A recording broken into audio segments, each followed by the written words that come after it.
The sight of a performing monkey on the roadside, ludicrously dressed in some semblance of human garb with a rope around its neck, dancing to the tune of its keeper's stick.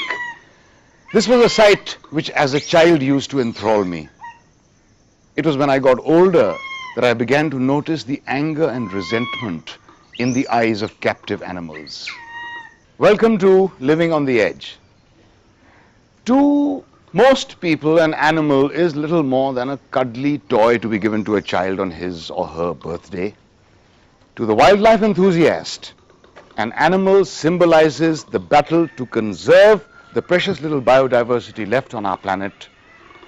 To the devout, some animals are an object of worship, and to the wildlife trader, it is a commodity.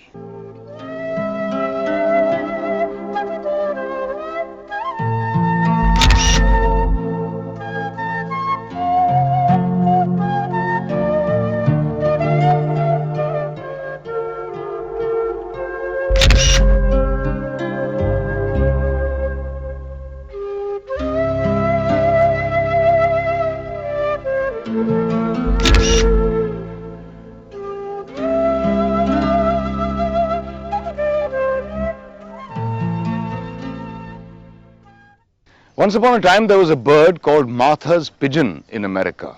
Millions of these birds flocked the American skies until they were all hunted to extinction. The last surviving member lived and died mateless in a zoo. Some conservationists predict, given the rate at which we are destroying wild animals and their habitat, that it will not be long before wild animals are found only in zoos or in glass cases. Zoos, despite cruelly caging animals, do serve a useful purpose. They are a refuge for injured animals and a site for captive breeding projects. Today we take you to the Darjeeling Zoo, where the rare Red Panda is being bred in captivity. But whether this animal will ever be able to survive when released into the wild is a very big question.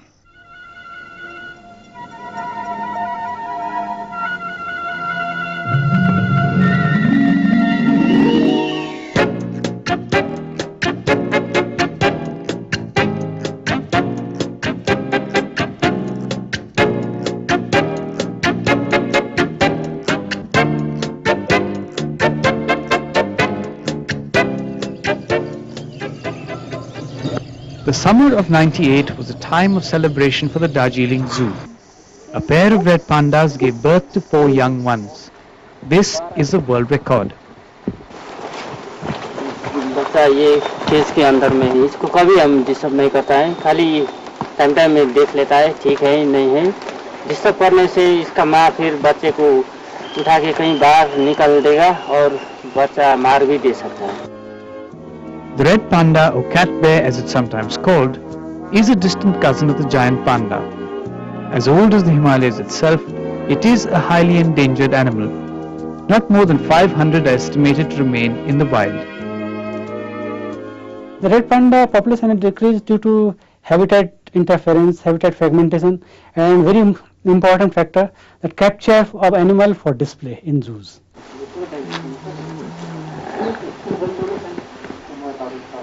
In the 60s, there was a mushrooming of zoos throughout the world. Considered cute and attractive, red pandas were much in demand.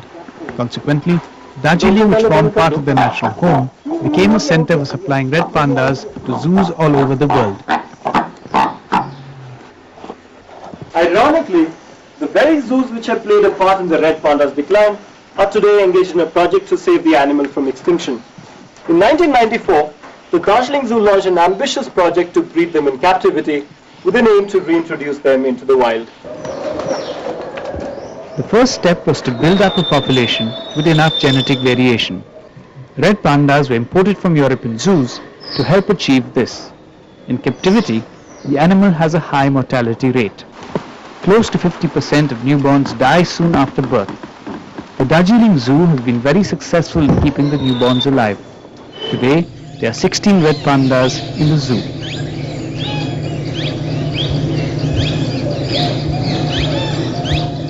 Little is known about this animal in the wild. Classified as a carnivore, Its diet is thought to consist of grass, bamboos, berries, eggs, insects, and the occasional small bird or mammal. In the zoo, however, the panda has a different menu.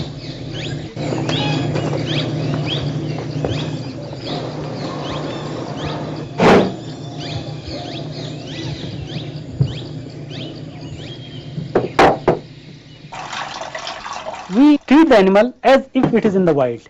The zookeeper is allowed to go inside the enclosure as minimum as possible.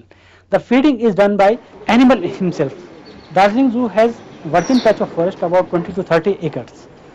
In that we are planning to keep some red pandas born in zoo to make them adapt to wild conditions.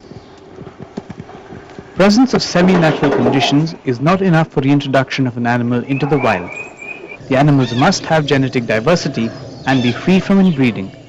The Darjeeling Zoo breeds the Tibetan wolf and the snow leopard. These Tibetan wolves could not be released into the wild because they are all related. The snow leopards breeding here also suffer from lack of genetic diversity. The red pandas at present do not face this problem.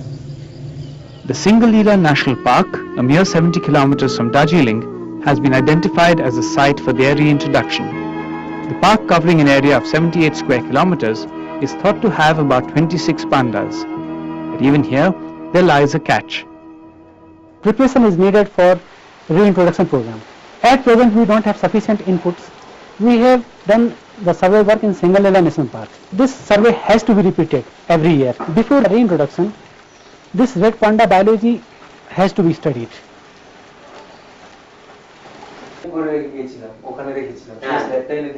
Till date, about 40 lakh rupees have been spent on the project.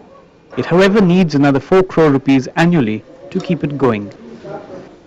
Zoos cannot replace the wild. The only thing, the population trend that has reduced in the wild, we think that reintroduction should be necessary. The Government of India is yet to clear the Darjeeling Zoo's Red Panda reintroduction program.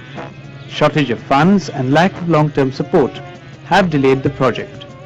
As of now, it may take another 5 to 10 years before the slow-moving, elusive creature can return to its natural habitat.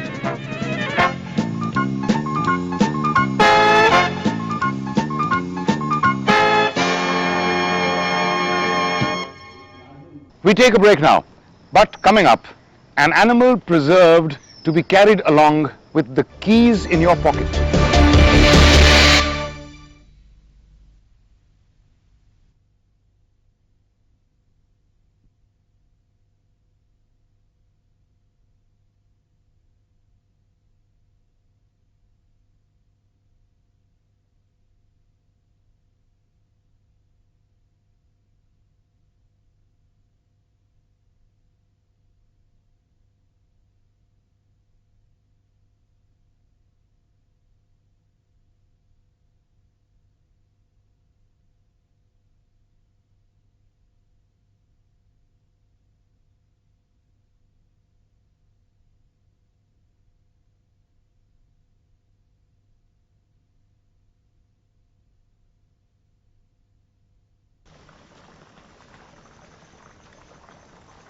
Welcome back. Will the baby panda ever be able to live freely in a forest it can call its own? Will the Tibetan wolf and the snow leopard ever be able to freely prowl the Himalayas again? Watch us as we put these questions to the authorities. The function of a zoo is to educate, entertain and help in conservation of animals. Do Indian zoos meet this requirement of conservation? Now basically I differ with you at the onset. The function of the zoo is not to recreate. Actually the function of the zoo is mainly to educate. Zoos are never taken as serious institutions in this country. Who's to blame? I think everybody, each of us. How well are the Indian zoos performing their function of conservation? Zoos are supposed to contribute towards conservation in two ways. Number one, by creating a gene pool which can be used for reintroduction in wild. Now that is a very difficult proposition. What is the aim and purpose of breeding animals in captivity? Our main concentration is on having in zoos populations that are self-sustaining. That means we don't acquire any animals from the wild. Red Panda captive breeding program in the Darjeeling Zoo aimed at reintroducing the animal in the wild was submitted to you in 1995. It has not been approved till date. Why? No, it has been approved. Who says it has not been approved? The Darjeeling Zoo director has told us that the project has not been approved. No, he does not know. We are giving funds to them. Now what do they want from Central Zoo Authority? You're funding the project on a year-to-year basis. Is there any long-term planning for it? As I said, that was not a viable project. They make breeding, but they're inbred stock. But the Darjeeling Zoo director claims they are not an inbred stock. No, no, I'm not going to contradict or going to enter in debate with director. Whatever we do, the role of zoos in reintroduction will remain marginal. We Indians could be called a devout people. From time immemorial, we have worshipped all the natural elements, the sun, the sky, the stars, the forests, animals. The ancients believed in the sanctity of nature and acknowledged it by worship. Today we still worship nature, but the reverence we had for all living things seems to have eroded. Imagine trying to prove a film hero's bravery by having him wrestle a tiger whose claws have been cut and whose mouth has been stitched, or the ordeal that thousands of snakes have to go through before Nag Panchami every year.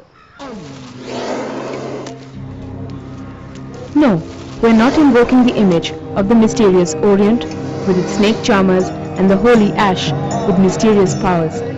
Our purpose is far more prosaic and earthy. We are in the city of Mumbai at that time of the year when the devoted Shiva worshipper makes up to the serpent. It is Nag Panchami, literally the day of the cobra, a celebration of snakes. The snake has been an important figure in both Indian folklore and the sacred texts, such as the Puranas. This serpentine appeal has manifested itself in reverential fear of the reptile's indisputable powers.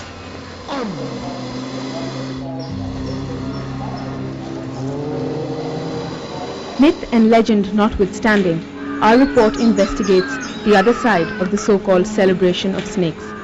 Let's begin with the catch. The snake is caught and is instantaneously given the torture treatment. The struggle between man and the reptile has all the ingredients involved in devouring a potentially dangerous catch. The reptile's indisputable powers rendered powerless. Drop by drop, as the milk falls on its head, the snake endures the ordeal that goes on in the name of worship. After being starved and kept thirsty following its capture, the Nag Devta has little choice in the matter of his prasadam. तो सांप दूध पीता है? पीता तो नहीं, पर उनका नेम होता है, पीता नहीं है। नेम रहता है उसका, वो नेम का पूजा जो रहती है वो कर देते हैं सब लोग. Because they are force-fed milk which goes into the lungs that causes pneumonia. Anyway, the snakes don't want to eat in those bad conditions in those little tokeries of theirs.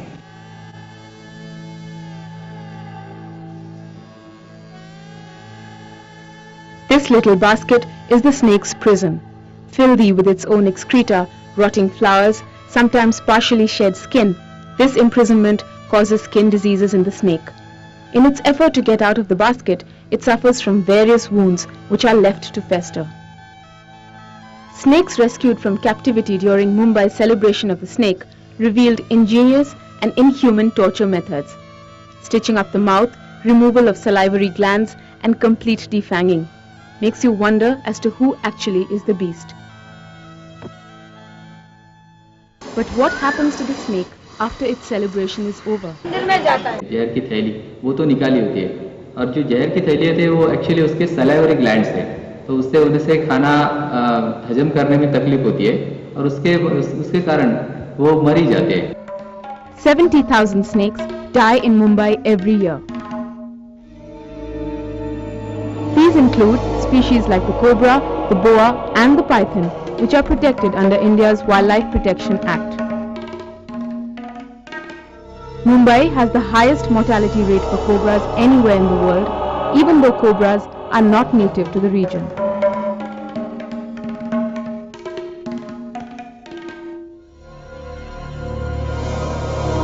However, the blame cannot be shouldered by the snake charmers alone, some of whom are notoriously poor. The reptile's plight is as much a result of our attitude. Casually tossing a few coins at a captive snake, regardless of its sorry state, is seen as sufficient testimony to one's faith. It is because there is a demand, there is a supply. If the demand will decrease, people start saying we don't want the snakes, automatically the supply will decrease. Our investigation took us to some of the raids conducted on snake charmers by various authorities. Thanks to such raids and awareness campaigns conducted by the authorities and various NGOs in Mumbai, the picture appears less bleak now.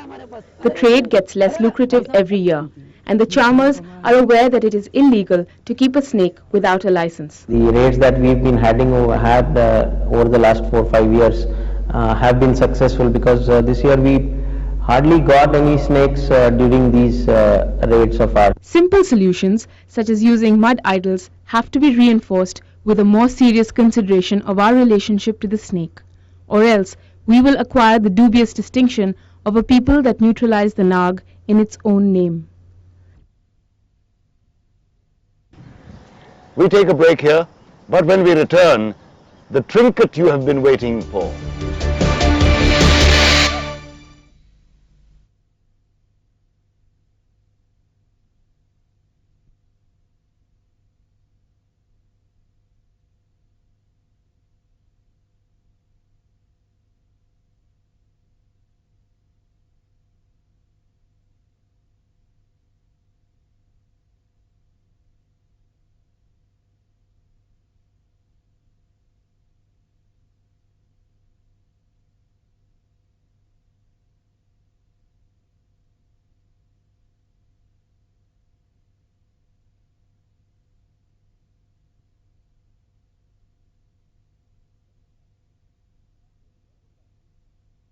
Welcome back. We now take you to Malaysia, where exotic creatures are caught, bred and processed into trinkets. In the heart of Kuala Lumpur, the bustling capital of Malaysia, are teeming numbers of another kind. More than 15,000 plants of over 100 species have been used to create a virtual rainforest. Take a closer look and you'll know why. Butterflies belong to the community of insects. They prefer warm and humid places with enough vegetation for food. A few years ago, butterfly viewing meant a trek deep into the rainforests, something only serious butterfly enthusiasts could undertake. But now, butterfly parks like this one in Malaysia are making butterfly viewing possible for even the most laid-back of tourists. I've never been to a butterfly park before, so it's wonderful to see all the different exotic butterflies in one place. It's wonderful, just beautiful. It's real active. For the children, it's education, it's good sightseeing, good information for the kids. The park has successfully bred 6,000 butterflies of over 120 species. Along with a nursery and a breeding center, it has a museum of butterfly exhibits from all over the world. The butterflies have a short lifespan, from a minimum of 7 days to a maximum of a year. The dead ones are then collected and mounted as specimens for study. But butterflies are not merely used for research. They have always been a collector's item. Till a few years ago, there was rampant trapping in the wild. Nets and poison were used and still are. Despite laws to check this, the trade in exotic species continues.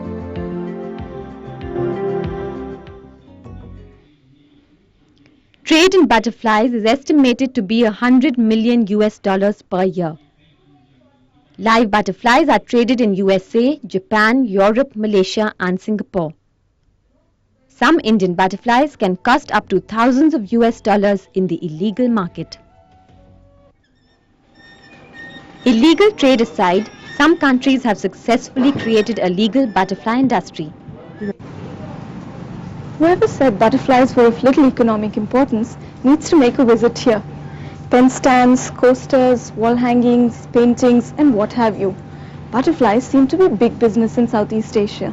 I think it's very educational for the kids. You know, to have the products also. Exactly. I just don't think that it's appropriate to have animal products. I don't consider butterflies as a sacred animal or a sacred insect, and on that stance, I wouldn't have a problem with them being ranched. Butterfly ranching or farming has become a lucrative business in some tropical countries. Different species are bred on the farms and then killed and laminated for ornamental purposes. Killing is okay? Killing butterflies to make products? I would find it offensive. You know, we kill cows to eat meat, right? Okay, we kill sheep. Very often the butterfly farms are economic support for the villages which are actually located in the habitat where the butterflies come from, and therefore there's an incentive for the people in that region to maintain their natural habitat because it supports the butterflies. If they're just going out and trapping the butterflies, then it's probably a bad thing because that can lead to depletion of the natural population. The debate continues. Some people believe the only way to protect species is to give them a commercial value and pay for their own survival, so to speak. In other words, to farm butterflies and tigers as you'd farm chickens and apples. What do you think? That's all we have for you this week. But remember, you can make a difference by saying no to wildlife products. Stop encouraging snake charmers, dancing bears or monkeys in your locality. See you again next week. Goodbye.